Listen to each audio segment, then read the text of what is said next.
আসসালামু আলাইকুম রহমতুল্লাহ। সম্মানিত মুসলিম ভাই, দেখতে পাচ্ছেন গরুর গলায় শঙ্খ বাঁধা আছে, শাঁখা শঙ্খ বাঁধা আছে। এটা হচ্ছে গরু।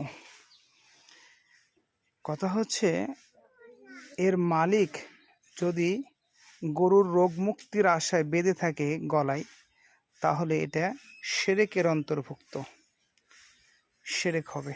এগুলোই লটকানো ঝোলানো শিরক। মানুষ জানে না। মানুষ যদি জানতো তাহলে এই থেকে দূরে থাকতো।